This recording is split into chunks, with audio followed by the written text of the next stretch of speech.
నమస్కారం అండి.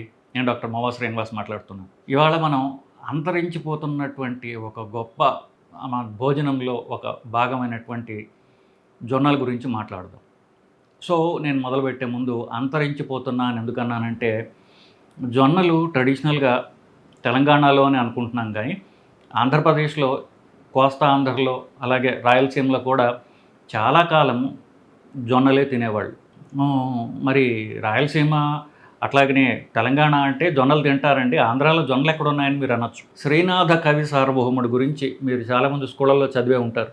ఆయనది కొంచెం గట్టి కవిత్వంతో ఆయన ఎక్కువ పాపులర్ కాకపోయినా తెలుగు పండితుల్లో చాలామంది అందరూ ఇప్పటికీ కూడా శ్రీనాథుడి కవిత్వం యొక్క అభిమానులే. ఆయన ఒక 400 ఏళ్ల క్రితం వాడు. సో ఆయన అంటాడు, చిన్న చిన్న రాళ్ళు చిల్లర దేవుళ్ళు, నాగులేటి నీళ్లు నాపరాళ్ళు, సజ్జ జొన్న కూళ్ళు, సర్పంబులను తేళ్ళు, పల్లనాటి సీమ పల్లెటూళ్ళు. పలనాటి సీమ పలనాడు అంటే ప్రస్తుతం గుంటూరు ప్రకాశం కోస్తాంధ్రే కదా. కోస్తాంధ్రలో ఏమన్నాడు, దాన్ని అతను వర్ణిస్తూ సజ్జ జొన్న కూళ్ళు, సర్పంబులు తేళ్ళు, ఆ రోజుల్లో పాములు చేళ్ళు ఎక్కువ ఉండేవి, పలనాటి సీమ పల్లెటూళ్ళు అన్నాడు.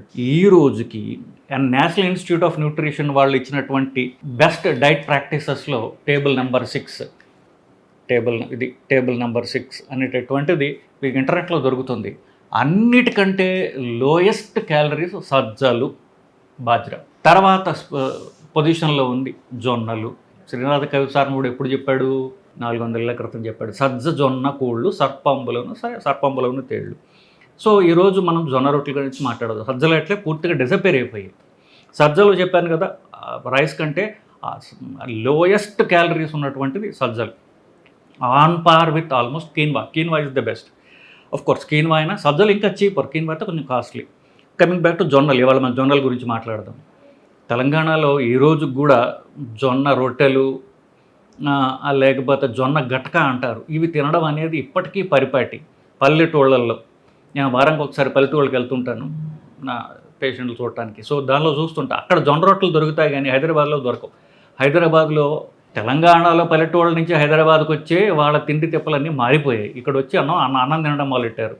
ఆంధ్ర వెళ్తే పూర్తిగా అంతరించిపోయింది. ఆంధ్రలో అసలు 3 పూట్ల రైస్ తినడం తప్ప ఆయన అన్నట్టుగా సజ్జలు జొన్నలు పూర్తిగా అంతరించిపోయాయి. సజ్జల జొన్న దొరకడం కూడా కష్టమే.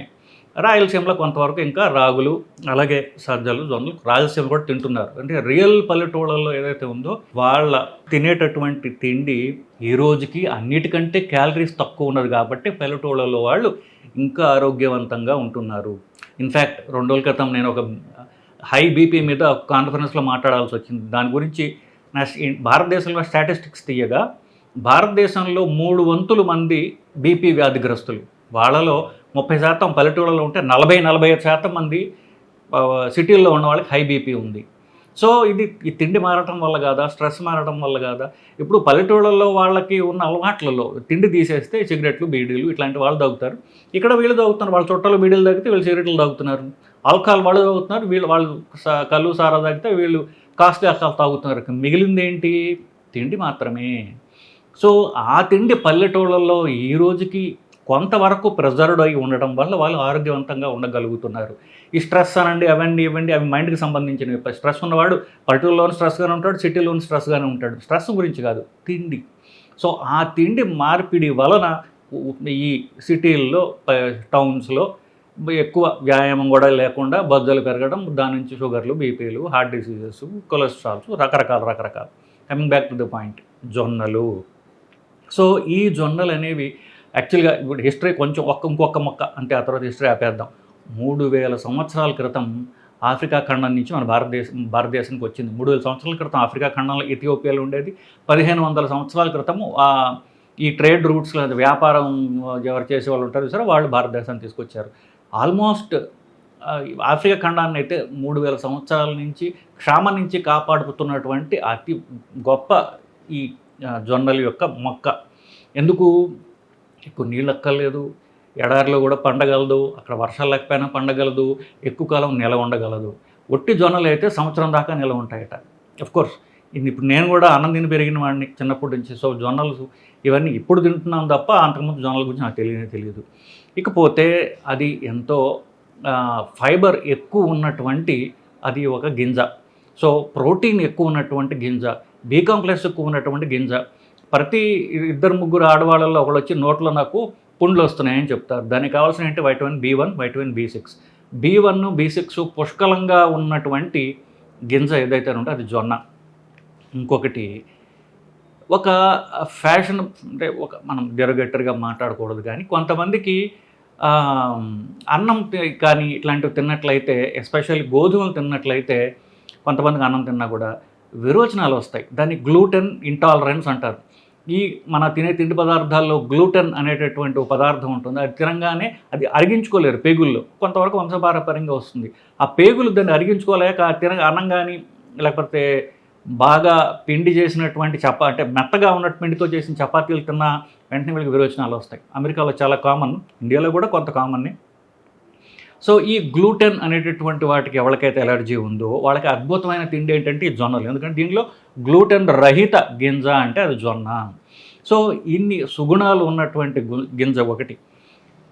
రైస్ కంటే క్యాలరీస్లో 60% తక్కువ క్యాలరీస్ ఉంటాయి దీంట్లో. ఇంకోలాగా చెప్పాలంటే రైస్తో వచ్చేటటువంటి షుగర్ హైక్ కంటే 60% తక్కువ షుగర్ పెరిగే గుణం ఉన్నటువంటిది. ఎందువల్ల? దీనిలో ఉన్నటువంటి ఫైబర్ వల్ల, నేను చెప్పినటువంటి మిగతా ఉన్నటువంటి పోషకాహారాల వల్ల, ముఖ్యంగా ఫైబర్ వల్ల దీనిలో కొంతవరకు రైస్లో కంటే తక్కువగా క్యాలరీస్ ఉన్నా అది రక్తంలోకి వెళ్ళడానికి చాలా టైం పడుతుంది. సో సడన్గా షుగర్ పెరిగిపోవటాలు, అన్నం తినంగానే షుగర్ పెరిగిపోవటాలు ఇవి జొన్నలతో బాగా తక్కువగా ఉంటాయి. సో బరువు తగ్గడం ద్వారా కొలెస్ట్రాల్, షుగరు తగ్గించుకుందాం అని ఇప్పుడు ఇంజక్షన్లు తీసుకుంటున్నారు చూసారా, వీళ్ళందరికీ కూడా అతి అద్భుతమైనటువంటి తిండి జొన్న రొట్టెలు లేదా జొన్న గటక. జొన్నలతో చేయబడినటువంటిది ఏదన్నా సరే, జొన్నలతో సలాడ్ చేసుకోవచ్చు. సలాడ్లో జొన్నలు స్ప్రింకిల్ చేస్తున్నారు ఇప్పుడు హోటల్లో. నేను ఈ మధ్యన ఒక పెద్ద హోటల్లో వెళ్ళి సలాడ్ ఆర్డర్ చేస్తే దాంట్లో కొన్ని చిలకరించి ఉన్నాయి ఉడకబెట్టినవి. ఇవేంటాయంటే జొన్నలు అని చెప్పాడు, పర్ల్ మిల్లెట్ అని చెప్పాడు. ఇది వండడం అనేటువంటిది అందరికీ అలవాటు లేనటువంటిది. ఎందుకంటే చెప్పాక కల్చర్లో మన కొత్త ఆడపిల్లలకి వంట చేయడం నేర్పే భాగంలో కోర్స్ వాళ్ళు నేర్చుకోవట్లేదు, అంతా ఆన్లైన్ అయిపోయింది.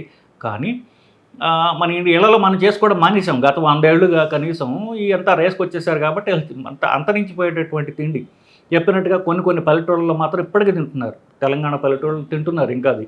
సో వాళ్ళు నేర్చుకున్నా ఈ తల్లులు నేర్పట్లేందుకు సిటీలకు చిన్నప్పుడు వచ్చేస్తున్నారు కాబట్టి. కానీ కనీసం ఇంటర్నెట్లో చూసి నేర్చుకున్నట్లయితే ఇది వండడం అనేది కొంత ప్రక్రియ. కొన్ని నీళ్ళు కొంచెం ఎక్కువ పోయాలంటారు రైస్, నాకు తెలియదు. ఇక్కడ చూసి వీళ్ళని అడిగి చూసి లేకపోతే ఇంటర్నెట్ చదివి చెప్తున్నాను. సో రైస్ కంటే ఒక 2 ఇంతలు ఎక్కువ నీళ్లు దీంట్లో వేయాలంటారు. ఓవర్ నైట్ దీన్ని నానబెట్టాలంటారు. సో ఇలాగ మొత్తాన్ని కష్టాలు పడి చేసుకున్నట్లయితే మాత్రము ఇది ఎంతో పోషకాహారం ఉన్నటువంటి తిండి. సో చివరికి రాగా నేను చెప్పేది ఏంటంటే, బరువు తగ్గాలనుకున్న వాళ్ళు ట్యాబ్లెట్లు లేకుండా కానీ లేకపోతే ట్యాబ్లెట్లు వేసుకున్నా కూడా ట్యాబ్లెట్లకి ఆధారపడకుండా షుగర్ తగ్గించుకోవాలి, బరువు తగ్గించుకోవాలి, లేక బీపీ తగ్గాలి, కొలెస్ట్రాల్ తగ్గాలి అనుకునే అందరికీ కూడా జొన్న రొట్టెలు అనేది పరమ ఔషధము.